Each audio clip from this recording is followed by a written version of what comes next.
महाराज जी, अभी मैं 18 साल की पूरी हुई। महाराज जी, मैंने शराब एवं सिगरेट का भरपूर सेवन किया है। नशे की दवाई अपनी दादी को पिलाई ताकि एक पुरुष को अपने घर बुला सकूं। मैंने अपनी दादी के कान के जेवर गिरवी रखकर कई पुरुषों का संग और सारे दूरदर्शन किए।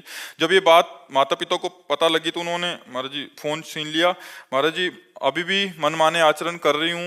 महाराज जी, मैं सुधरना चाहती हूँ। महाराज जी, मेरे को हाँ, मेरा ये तो जीवन बहुत बर्बाद हो जाएगा नहीं तो। मतलब ये तो बहुत हानि का विषय है। जैसे बहुत हानि का विषय, पर यही प्रायः हर बच्चा बच्ची के ये आचरण बनते जा रहे हैं।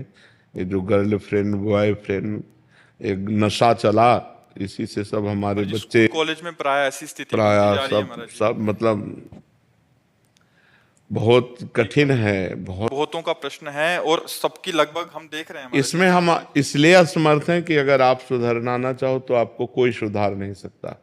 और आप सुधरना चाहो, मान लो अभी कहीं ना कहीं आप में पवित्रता बकाया है, तब आपकी हिम्मत आई, आप सभा में अपनी बात रख पाई हैं। अगर पूरी अपवित्र अंतःकरण की वृत्ति होती तो आप बोल ही नहीं सकती थी। जी पहले नाम जब होता था, आपका सत्संग में सुनते थे, पर जब से ये बुरे आचरण होने लगे सब छूट गया। आप पहले तो नियम लो कि कभी शराब नहीं पियोगी, ठीक है। दूसरी बात, अब तक जो हुआ सो हुआ। अब किसी पुरुष का संयोग नहीं करोगी। जब तक ब्याह ना कर लो तब तक पुरुष का संयोग, समझ रहे हो? हमारी पहली बात, शराब नहीं पियोगी। सिगरेट भी। शराब सिगरेट जो भी ये व्यसन है, मतलब जो व्यसन है उनको, मतलब शराब का तात्पर्य है ड्रग्स है, हुक्का है, सिगरेट है, जो भी व्यसन है वो व्यसन नहीं करोगी। हमारी बात मान लेना। और अब पुरुष का संयोग नहीं करोगी जब तक ब्याह न हो जाए किसी भी पुरुष का। बड़ी व्याकुलता चढ़े तो उपवास कर लो, 1-2 दिन भोजन नहीं पाओगी, बुद्धि ठीक हो जाएगी। ये उपवास काम पर विजय प्राप्त करने के लिए काफी सहयोग देता है। और नाम जप। और तीसरी बात, जो भी आपका जीवन बैक का रहा उसे मिट्टी डालो। अब आगे अच्छा जीवन व्यतीत करो। अभी नए बच्चे हो, सुधार कर लो अपना, ठीक है। महाराज, माता पिता पुरानी बातों को लेकर टॉन्ट करते हैं तो सह लो, उससे पाप नष्ट हो जाएंगे। चुप हो जाओ। वो जो अंदर जलन होगी ना, उससे पाप नष्ट हो जाएंगे। चुप हो जाओ। अब कोई नया पाप मत करना। महाराज जी, इनकी बहन, इनके माता पिता जी अब स्वीकार नहीं कर रहे इनको, मतलब इनको बेदखल करना चाह रहे, तो ये भी चाह रही थी कि हमें बेदखल करते हमें स्वच्छंदता मिल जाए, तो वो बिल्कुल भी स्थिति में नहीं। और वो इनका दिया का कुछ खाना भी नहीं जा रहे, क्योंकि दादी को दवाई खिलाती थी तो उनके मन में बहुत डर बैठ गया कि इनका दिया वो कैसे खा ले। आचरण तो बहुत गलत हो गए हैं। पिताजी के लिए कुछ कह दीजिए, क्योंकि वो आपको सुनेंगे तो हो सकता है उनके मन में कुछ हो जाए, तो इनको स्वीकार कर ले, वरना वो स्वीकार नहीं। वैसे चाहिए, देखो वैसे हमारे जैसे भगवान का स्वभाव है कि घोर वैश्यागामी भी जब सुधरना चाहा, भगवान की शरण में आया तो भगवान ने संत बना दिया। अगर हर जीव को चांस मिलना चाहिए। अब जैसे वो बच्चा है, उसे गलती हो गई, माना बहुत गलती हो गई, बड़ी गलती हो गई, लेकिन वो सुधरना चाहता है, तो माता पिता को चाहिए कि प्यार दुलार से अब संभाल दें।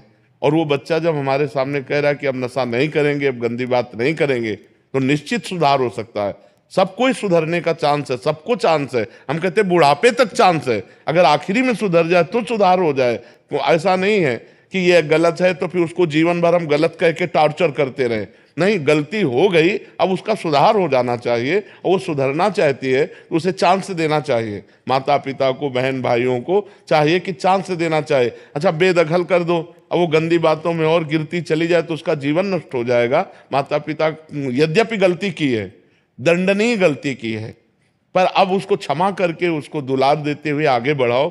सबको सहयोग करना चाहिए एक दूसरे का, कि गिरते हुए को थाम करके आगे बढ़ाने का, ना कि गिरते हुए को लात मार के और फैला देने का।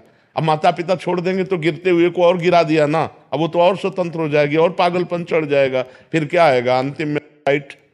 महाराज जी, सामर्थ्य नहीं है छोड़ने की। नहीं, छोड़ दो बच्चा, नहीं तो किसी काम के नहीं रहो। वो भी कह रहे कि एक बार अटेम्प्ट भी कर लिया है। नहीं, वही तो हम तो जो निर्णय बता रहे हैं वो बुद्धि का बता रहे हैं। जो गलत बुद्धि जाती है उसका अंतिम निर्णय यही होता है। सुधार लो। आज जो हम कह रहे हैं मान लो, नहीं तो इसके बाद वो दुर्गति होगी। यही नहीं, नरक में दुर्गति होगी और अन्य जीवों में जब बनोगी तो दुर्गति होगी। अभी मनुष्य हो सुधार सकती हो, कैसे नहीं सुधार सकती? महाराज जी, अंदर से सामर्थ्य कैसे सामर्थ्य नहीं? ऐसे कैसे कि तुम शराब पीते हो, सिगरेट पीते हो और अपनी दादी को तुम नशा दे करके व्यभिचार करती हो? ऐसी तुम्हारी हिम्मत कैसे हो गई? धिक्कार तुम्हारे मनुष्य शरीर को।